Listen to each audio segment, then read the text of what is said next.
Moi, c'est Joseph Lépiné. Bon, je suis connu sous plusieurs noms en fonction de l'endroit où on me trouve. Je suis réunionnais d'origine. Donc, je suis créole, même si ça ne se voit pas vraiment. Et notamment, je suis quelqu'un qui est né handicapé moteur. J'ai eu la chance de pouvoir être soigné et qu'il ne me reste pas de séquelles. Coup de bol. Je suis autiste, notamment. Très très certainement. Le test n'est pas encore passé, mais ça risque de pas tarder. En tout cas, neuroatypique à 100%. Donc je suis trans, notamment. Donc j'ai passé les 25 premières années de ma vie sous une identité féminine. Et niveau orientation sexuelle, ça n'a pas vraiment d'intérêt de le dire.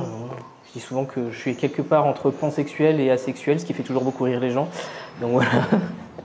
Voilà, il y a tellement de choses à dire. J'ai toujours été passionné par l'écriture, j'ai toujours été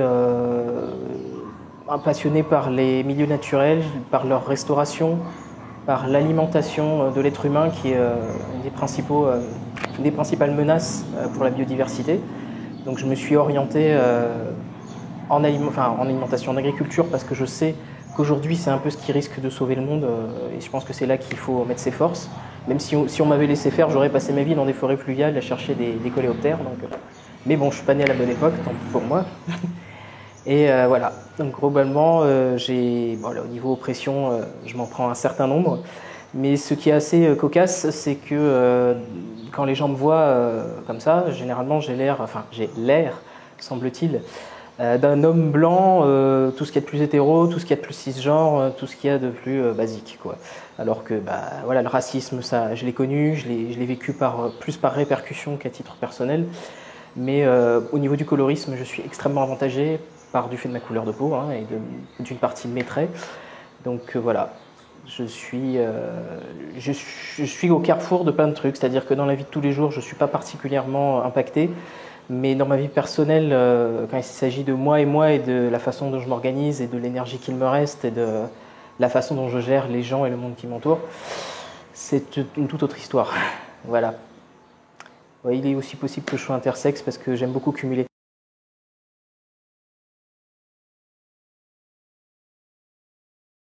Si je dis que je vais parler de quelque part, ce serait d'une place de citoyen lambda. Enfin, lambda autant que cela se peut, on va dire. Je suis pas, en bon réunionnais, je dirais que je suis pas plus, pas moins que les autres. Donc, je pense qu'avoir un regard particulier du fait du vécu que j'ai, de la sensibilité que j'ai, qui peut avoir son utilité. Voilà. Et puis bon, j'ai une envie de faire. Je sais pas, je suis quelqu'un qui est né sur un territoire qui est un peu laissé à l'abandon par la métropole, où il y a beaucoup de thématiques qui sont un peu tendues au niveau historique, au niveau de la façon dont on a géré toute la période post-esclavage, la façon dont on a géré tout ce qui était social, la façon dont on a géré les rapports de genre. On a vraiment beaucoup de choses qui sont en suspens et qui sont en souffrance. Je dis souvent que la Réunion les Réunionnais sont un peuple qui est adolescent, dans le sens où on a une histoire qui est courte, mais qui est extrêmement dense et qui est extrêmement dure. Et on a tendance à l'oublier. On a cette espèce de volonté de tout masquer sous le vivre ensemble. Et le problème, c'est que si on continue de faire ça, un jour, on ne pourra plus vivre ensemble, parce qu'on n'aura pas liquidé ce qui devait l'être, et tous les vieux de secrets de famille finiront par monter à la surface. Et le contexte dans lequel je peux dire que je vis, c'est celui d'à peu près tout le monde. Je dirais d'une France et de pays occidentaux de façon générale qui sont en train de suivre une voie extrêmement inquiétante à tous les niveaux. Il y a une tentation du fascisme, il y a une tentation d'un retour sur beaucoup d'avancées qui ont été faites, mais apparemment, il semblerait que ce soit un mécanisme basique, c'est-à-dire que dès qu'il y a un certain nombre d'avancées sociétales, il y a toujours une espèce de mouvement de backlash en arrière. À nous de faire en sorte de tenir le coup suffisamment longtemps pour que ça rentre dans les mœurs et que ce ne soit plus un débat. Mais je ne suis pas sans savoir que les droits des minorités de façon générale, et des femmes qui ne sont pas une minorité au demeurant, c'est d'avoir toujours cette espèce de combat, rien n'est jamais acquis dans le temps. Et il faut toujours rester vigilant parce que on ne se défait pas de 8000 ans de patriarcat comme ça, quoi. Donc le territoire dans lequel je suis, ça me présente tout ça d'une façon exagérée, j'allais dire. On dit que c'est l'île Intense, la Réunion, mais c'est vraiment pas déconnant. C'est-à-dire qu'il y a vraiment tout en trop. Et quand il y a de la violence, il y en a énormément. Quand il y a de la bonne volonté, il y en a énormément. Quand il y a de l'envie d'action, il y en a énormément. Donc il faut savoir aussi jongler avec cette espèce d'intensité qu'il y a chez nous. Et on ne peut pas penser le militantisme de façon générale, quel que soit le sujet sur lequel on se positionne, en ignorant qui sont les Réunionnais.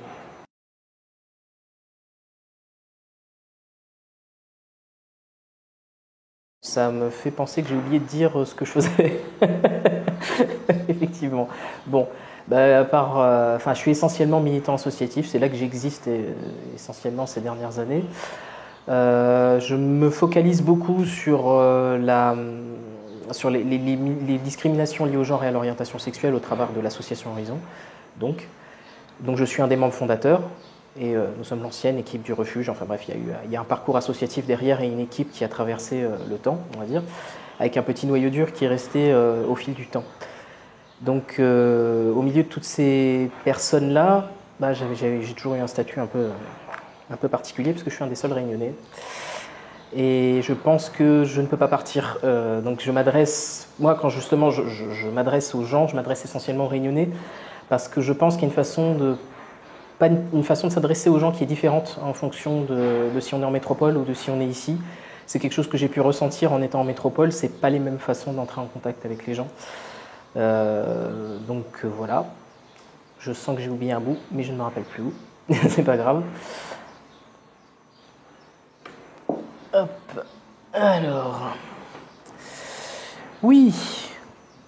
Ah oui, je me voudrais universaliste, mais je ne suis pas bête non plus. Je sais pertinemment qu'il y a un public qui sera relativement sourd à ce que je dis, mais justement pour parler avec des gens qui sont très peu politisés, parce que c'est l'écrasante majorité de la population, et on ne peut pas faire sans eux, j'ai appris avec le temps à être capable d'amener un discours politisé de façon compréhensible pour les autres.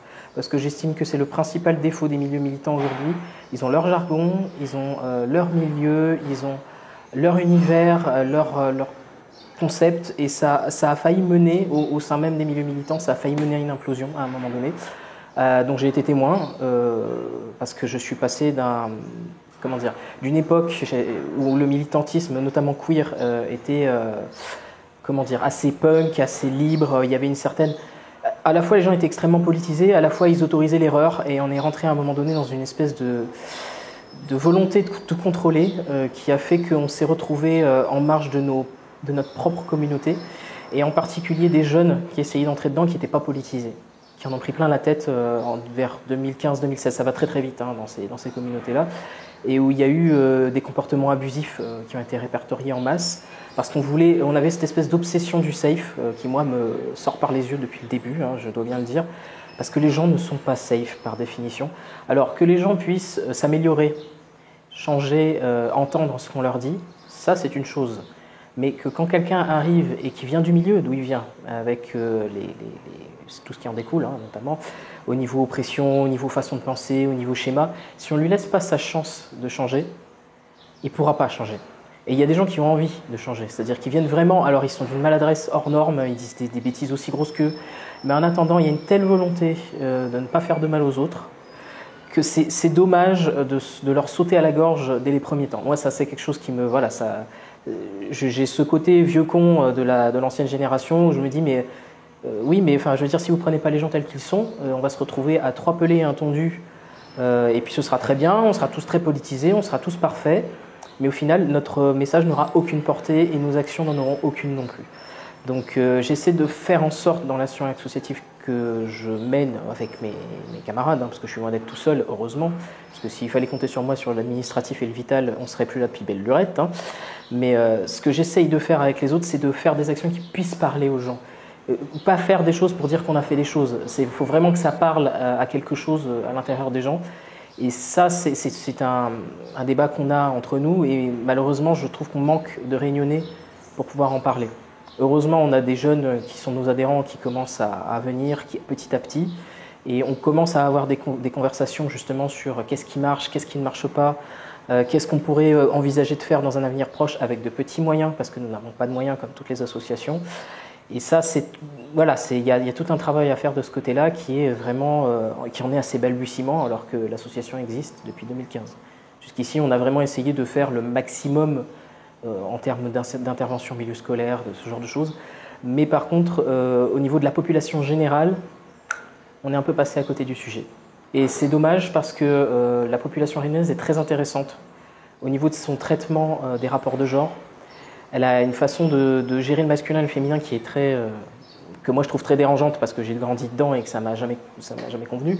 Mais elle a une histoire. Toute cette gestion du genre, elle a une histoire. Et pour moi, on ne peut pas ne pas en tenir compte. C'est pas possible. Donc voilà, nous, notre travail, il est beaucoup là-dessus. Pour moi, mes engagements, bon, ils sont personnels parce que ils sont personnels et collectifs à la fois. C'est difficile de séparer les deux parce que à titre personnel, j'ai été très épargné. Je veux dire, voilà, j'ai arrêté d'être handicapé, parce qu'on peut ne plus être handicapé physique. Hein. J'ai arrêté d'être handicapé physique, j'avais 5 ans. Par contre, au niveau de la neuroatypie, ça n'a jamais arrêté. Je milite très peu de ce milieu-là parce que j'ai vraiment pas l'énergie pour le faire. Il faut déjà que je m'occupe de moi et que je me fasse diagnostiquer. Parce qu'il faut bien savoir aujourd'hui qu'en France, pour se faire diagnostiquer autiste quand on est assigné femme à la naissance, c'est un parcours du combattant. Et je suis pile poil dans les temps, comme on dit les soignants, pour péter un câble. Ils l'ont formulé sous cette forme-là. C'est-à-dire qu'à 27 ans, j'ai fait un burn-out autistique monstrueux, j'ai quasiment tout perdu dans la même année. Et j'ai essayé de m'en sortir pendant encore 2 ans jusqu'à me dire j'ai peut-être un problème, il y a peut-être quelque chose qui se passe. Et ça, c'est invraisemblable qu'au point où j'étais autiste, je ne comprends pas qu'on ne m'ait pas repéré avant. Et ça, pareil, c'est des vies gâchées, ce n'est pas vrai. Mais c'est des jeunesses gâchées, par contre. J'ai gâché ma vingtaine à souffrir, à lutter en permanence en pensant que c'était moi qui avais un problème. Et bizarrement, au milieu de tout ça, la transition, elle a été... j'allais dire, ça a presque été les vacances, n'exagérons rien, parce qu'on m'a quand même menacé de mort, on m'a menacé d'internement. Enfin, il y a eu beaucoup de choses qui ont été très difficiles. Mais c'est pas ça qui m'a fait faire de l'associatif. Parce que je me suis jamais tellement préoccupé de moi. Je me suis toujours dit que je pouvais m'en sortir. Mais par contre, quand je vois des personnes qui traversent ce que j'ai traversé, ça m'est inacceptable. Quand je vois des gamins de 20 ans qui ont envie de vivre, qui ont envie d'aimer, qui ont envie de s'impliquer dans leur passion, qui ont envie d'exister, quoi, et qui en sont empêchés par une famille qui est transphobe, homophobe, sexiste, qui sont dans un milieu qui ne leur permet pas de s'épanouir pleinement, ou ils sont dans un conflit identitaire entre leur créolité et leur volonté de militantisme et de faire avancer les choses, qui ne savent pas comment se positionner au milieu de tout ça. Moi, c'est quelque chose que j'ai connu, que j'ai traversé tout seul, et je ne veux pas qu'ils aient à le traverser tout seul. Donc c'est amusant parce que dans notre milieu, on a une moyenne d'âge qui est très petite. Je veux dire, moi j'ai 31 ans, je suis considéré comme un vieux, déjà. Donc, et c'est marrant de voir des gens qui ont 17-18 ans, qui n'ont pas forcément l'air beaucoup plus jeunes que moi en réalité. Et quand on voit le besoin qu'ils ont d'avoir des gens plus vieux qui ont traversé qui ont fait un peu de trajet, alors que moi j'ai l'impression de n'avoir rien fait, mais vraiment rien, et que j'ai pas d'aura particulière, mais ça a une fonction pour eux, c'est important pour eux. Et bon, il faut savoir garder une distance vis-à-vis de ça pour pas se retrouver en mode j'ai mes petits mignons et moi je surnage au-dessus, ce qui est un des principaux problèmes des milieux militants. Mais voilà, c'est quelque chose dont il faut tenir compte. Ces gamins, ils ont besoin de personnes pour les entourer et, voilà, et pour les accompagner là-dedans. Et mine de rien, c'est terrible à dire, mais le simple fait de savoir qu'il existe d'autres gens, ça change complètement la vie. Moi, jusqu'à mes 23 ans, j'étais persuadé d'être le seul au monde. Et ça m'a complètement bousillé mon estime de moi, ça m'a bousillé ma créativité. Parce que justement, moi, j'ai voulu bosser dans l'art pendant longtemps. Dommage pour moi. Enfin, aujourd'hui, je m'y remets doucement, je me remets doucement au dessin, je me remets doucement à l'écriture. Mais c'est pas demain que je vais sortir un bouquin. J'ai des facultés de concentration qui ont été bousillées par le stress, qui ont été bousillées par la dépression, faut le dire, ces choses-là. Je veux dire, c'est pas du misérabilisme. C'est qu'il faut comprendre les implications que ça a sur une vie humaine et sur la productivité de quelqu'un. Parce qu'on dit souvent que les artistes, ce sont des grands torturés, machin, etc. Mais en fait, il y a des gens qui sont tellement torturés qu'à un moment donné, ils ne peuvent plus rien produire. Et on se prive de ça. Non pas que j'estime être un artiste, un grand artiste devant l'éternel, mais je pense que ça pourrait parler à des gens et ça pourrait leur apporter un truc. Voilà. Et ça, en ce moment, je ne peux pas le faire. Et je ne peux pas le faire parce que je n'ai pas eu de référent à l'époque pour m'aider à ne plus stresser.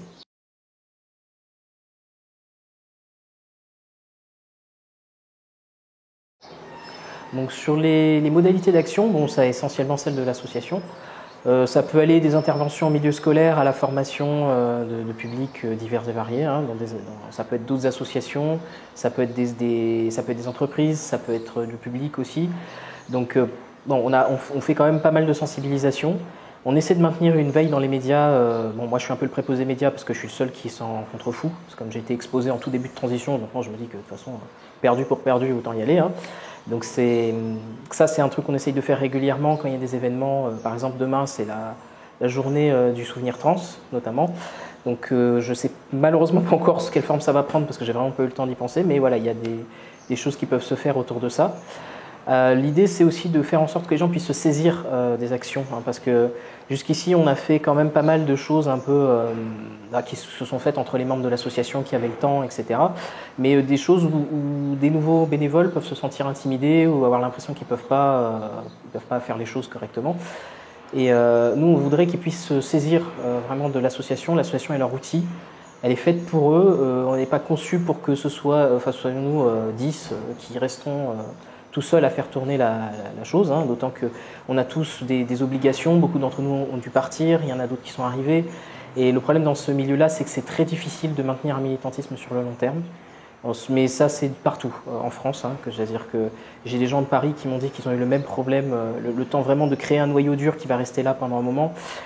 C'est très compliqué, il y a vraiment des périodes de vache maigre où on va se retrouver à 3 à tenir le conseil d'administration, ce genre de choses. Donc ça, c'est vraiment un truc qu'il faut garder à l'esprit, c'est qu'il y a une sale période à passer. Et au bout d'un moment, les gens vont connaître l'association, ils vont venir. Nous, on a vraiment fait des pieds et des mains pour avoir un local. On pense que ça change complètement, parce qu'on était dans une autre association avant, qui était le Refuge, donc on a quitté pour des raisons politiques qui nous appartiennent, on va dire. Et le fait est qu'à l'époque, on avait un local qui était très grand, qui était très ouvert, et il y avait beaucoup de gens qui venaient.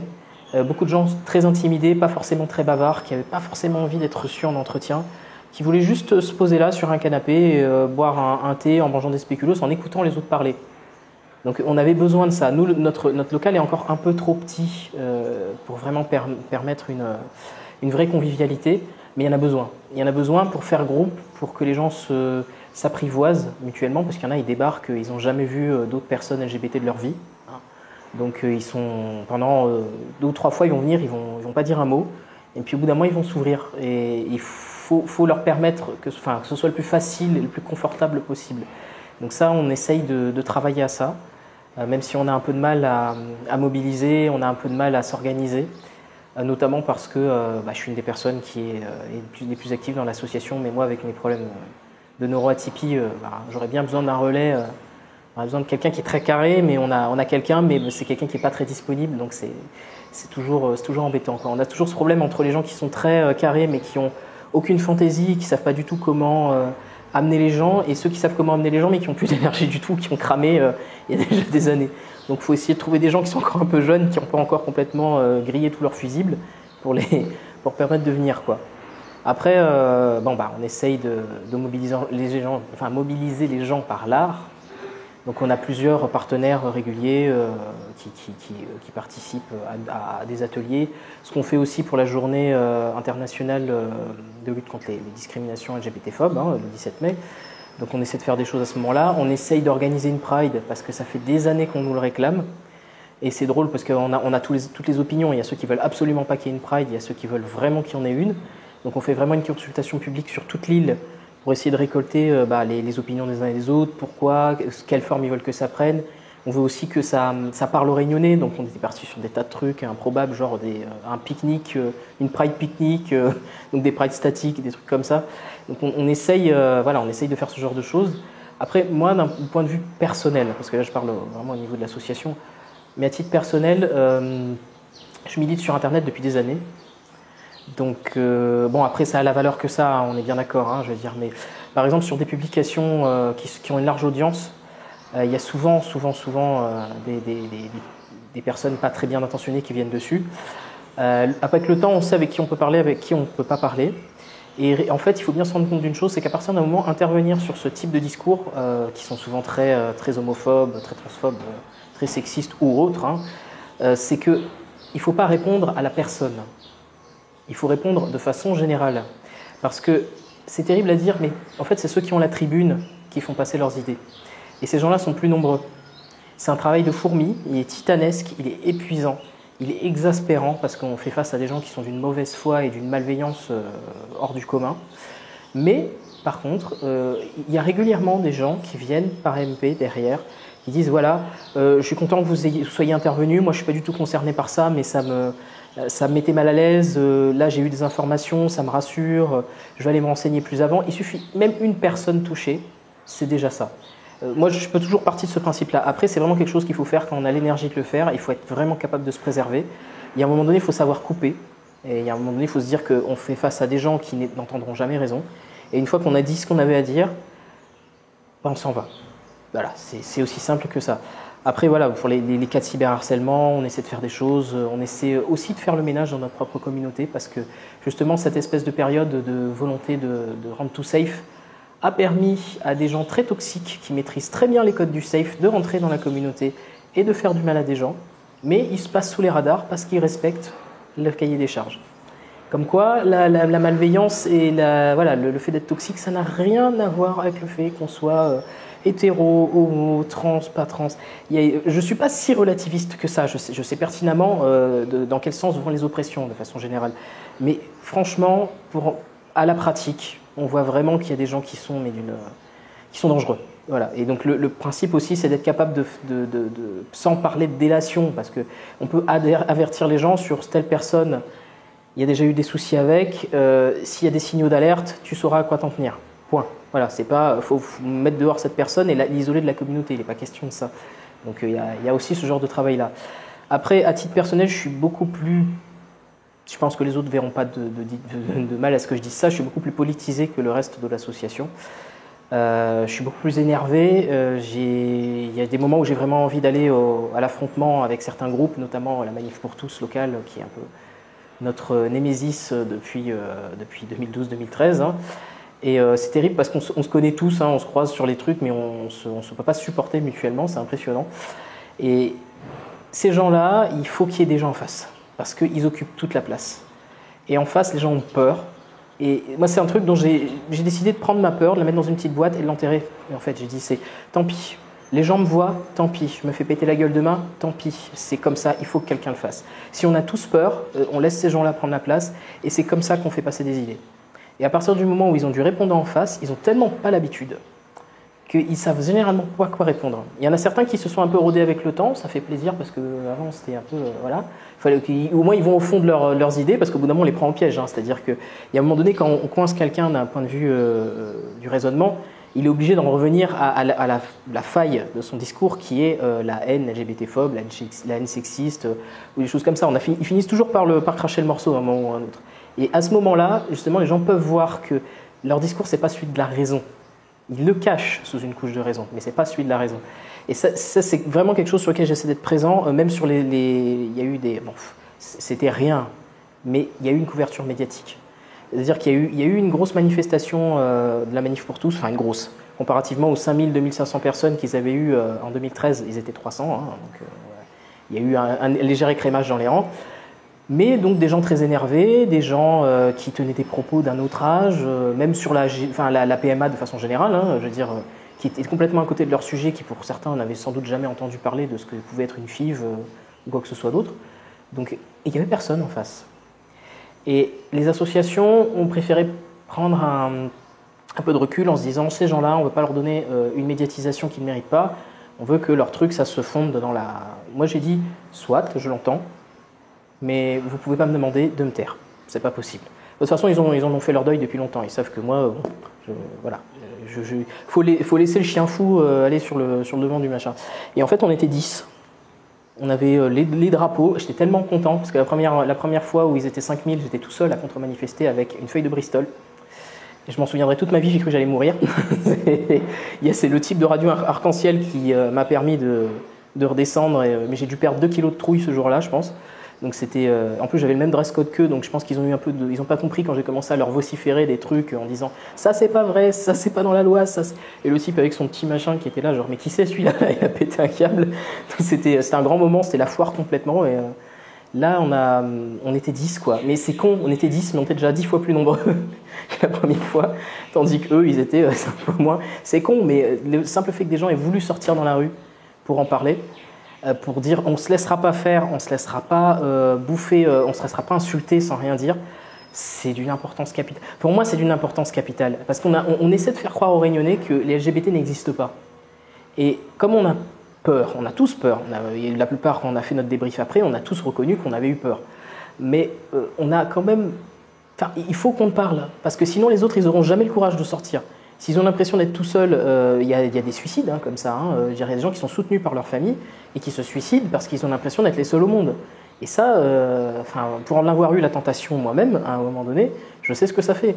Donc le simple fait d'avoir une petite veille dans les médias, dire coucou, on était 10, mais on était là, on a fait du bruit, eh ben, ça sauve des peaux. C'est con, mais des fois, c'est ça qui va faire la différence pour quelqu'un. Ça peut être rien, ça peut être juste une personne. Ça peut être 20% de ce qui va contribuer à la tenir la tête hors de l'eau pendant une période difficile. Mais ce sera déjà ça. Et il n'y a pas de petites actions, en fait. Il n'y a pas de choses inutiles, il n'y a pas de... Là où on est inutile, c'est quand on parle à des gens d'une façon qu'ils ne peuvent pas comprendre. Quand on est trop technique, quand on est trop dans l'agression frontale, quand on est... Voilà, là oui, on peut perdre son public. Mais ce n'est pas en faisant une action de visibilisation qu'on pose problème.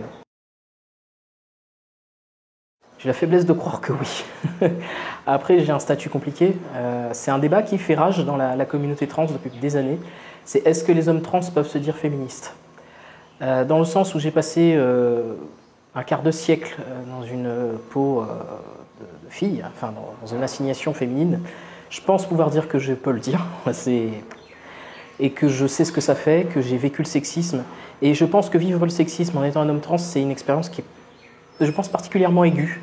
Alors on n'a pas tous la même manière d'y réagir. Certains vont devenir hyper machos, certains vont devenir hyper militants, certains veulent absolument tout enterrer et ne plus jamais en entendre parler. Moi je fais partie de la frange que ça a rendu encore plus énervé. C'est-à-dire qu'adolescent, j'étais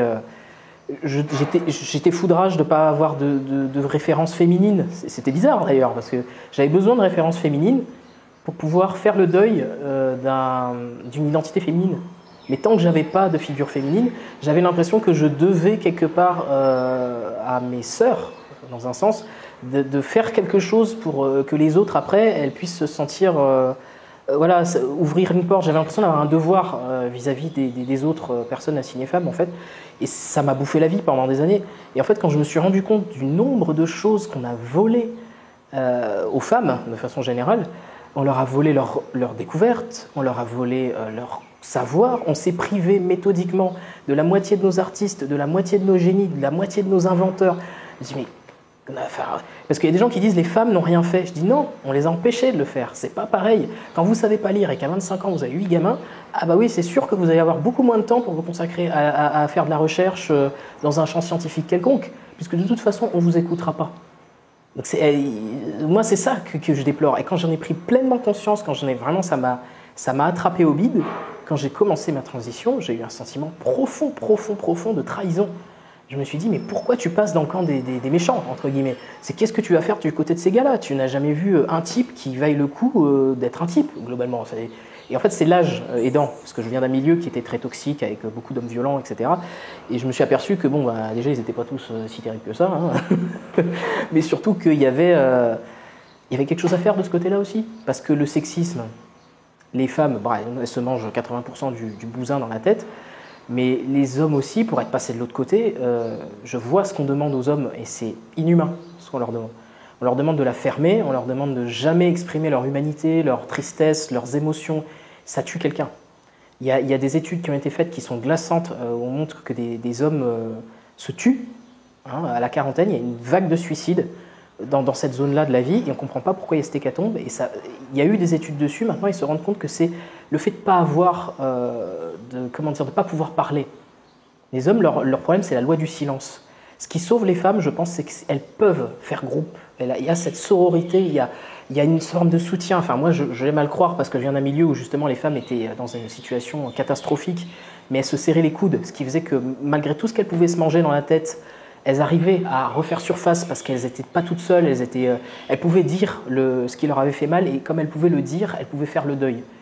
Des fois, les hommes, ils ne savent même pas pourquoi ils souffrent.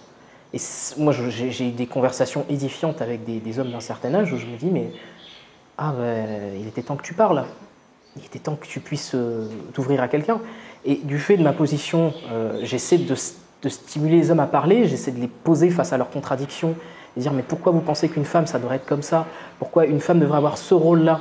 Et ça, rapidement ils se retrouvent, je dis même c'est ce que tu veux pour ta fille? Pardon? Et c'est cette espèce de paradoxe qu'ils ont dans leur tête, que c'est pas ce qu'ils veulent pour leurs gamins, mais c'est ce qu'ils veulent pour les femmes qui les entourent à peu près de leur tranche d'âge.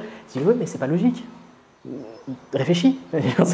Je fais ce petit travail-là à mon niveau, mon bête niveau personnel, hein, mais ça a son utilité, mine de rien. Il y a pas mal de gens qui sortent de milieux où ils n'ont pas eu l'occasion d'en discuter. C'est pas qu'ils sont plus bêtes que les autres, c'est simplement que la parole n'existe pas. Surtout chez une certaine frange créole où on parle de rien en fait. On parle pas de sujets sociétaux, on parle de rien en fait. Il y a vraiment un côté de honte sur tellement de sujets, sur la sexualité de façon générale. Je pense que c'est la mère de toutes les calamités, hein, c'est d'avoir peur de parler de la sexualité de façon générale. Et ça, ça tue des gens aussi, hein, je veux dire, même des gens qui sont rigoureusement hétéros. Je veux dire, quand on voit certaines femmes, la sexualité qu'on leur autorise, je plains les femmes hétérosexuelles. Hein, mais vraiment, c'est même pas une blague. C'est-à-dire que je plains les femmes hétérosexuelles quand je vois ce à quoi elles ont, les choix qu'elles ont. Il y a de quoi se tirer une balle, hein, je veux dire, en termes de partenaires. Hein, je veux dire, aussi bien au niveau technique qu'au niveau relationnel, c'est une catastrophe. Et c'est quelque chose que je ne peux pas perdre d'esprit, enfin je ne peux pas le perdre de vue. Parce que soi-disant, quand on passe au masculin, il y a beaucoup de choses qu'on ne vit plus, c'est vrai. Bon, j'ai quand même eu un petit courrier me disant qu'il était temps que j'aille faire un frottis il n'y a pas très longtemps. Je leur ai dit, en majuscule, il y a écrit « Non a fait hystérectomie ». Voilà, je me suis senti très agressé dans ma petite virilité fragile, mais il a fallu que je leur dise méchamment.